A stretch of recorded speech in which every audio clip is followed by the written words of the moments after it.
Name sort of implies the Scots, they obviously come over from Ireland, as I'm sure you can probably already guess. You've then got the Old Britons, or the Bretons. They're a group of people coming up from Wales, but also from the north of France, areas such as Brittany.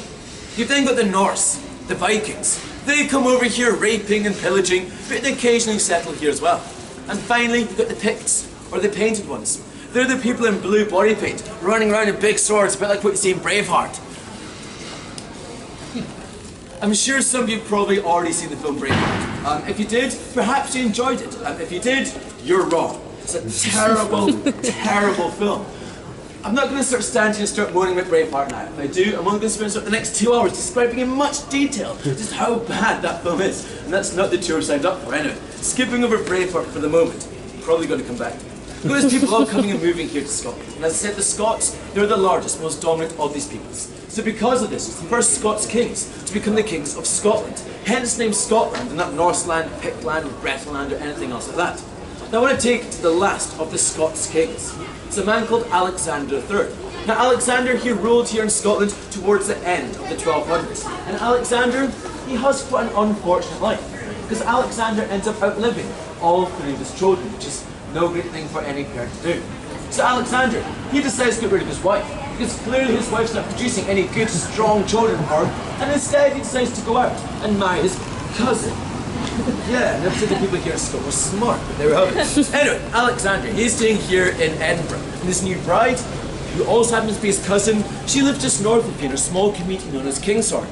It's approaching his new bride's birthday. So Alexander decides a romantic gesture to jump on his horse and to ride out to Kingsthorne to meet his new bride. Only he decides to do this after he's had a few to drink. And during the night, whilst there's a big storm raging outside. Now the next morning, the people of Scotland, we all wake up, and Alexander, well, he's not here in Edinburgh, nor is he in Kingsthorne. In fact, slightly embarrassingly, we have just gone and lost our king. So for the next 3 days, the Scottish troops are sent out, desperate to try and track down our missing monarch. Now eventually we do find Alexander. We find him laying at the bottom of a large cliff. It's believed that during the course of the night his horse was spooked by the storm, reared up, throwing Alexander from his back, he fell, he broke his neck. Now this does leave Scotland in a somewhat awkward situation. As I said, Alexander, he'd outlived all three of his children. So for the first time under the rule of the Scots kings, we've got this gap in the line of succession. There's no direct heir to the throne.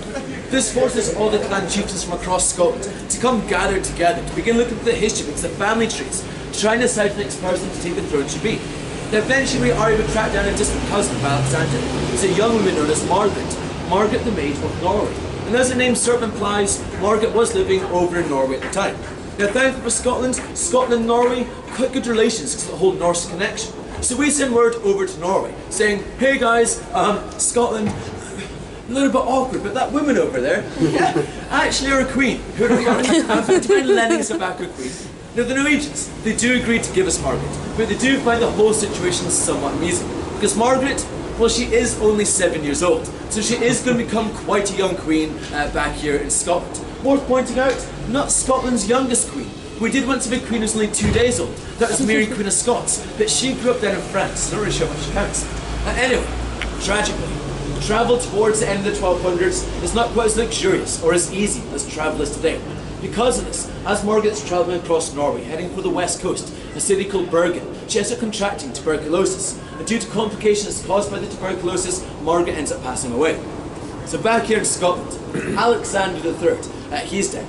Margaret, the Maid of Norway, sadly, also dead.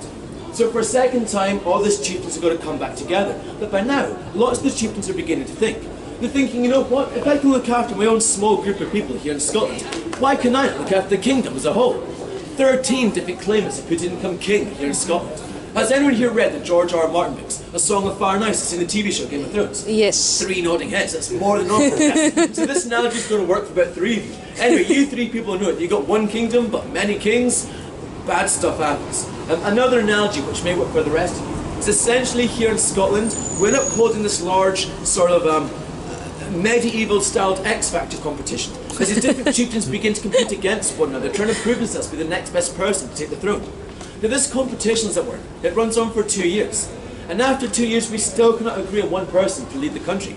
So we decide we need some sort of Simon Cowell figure, some sort of neutral judge to come up to help us pick our next monarch. So for this we decide to turn to our good friends, the English.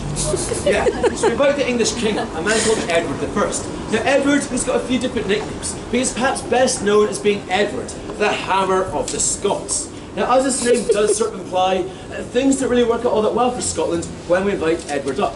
Now Edward, he does pick a Scottish king for us. Edward picks the great Scottish king, John Balliol. Has anyone here heard of the great Scottish king, John Balliol before? Yeah, that's pretty much what I thought. And when I said the great Scottish king, I did lie a little bit. He really wasn't. And John sat on the throne for 4 years here in Scotland. And during those 4 years, Scottish power was continually undermined by the English. So towards the end of his time on the throne, Scotland became little more than a vassal state of England. Now John, he picks up two nicknames. He's known as John the Fool or Tomb the Tabard. Tomb Tabard is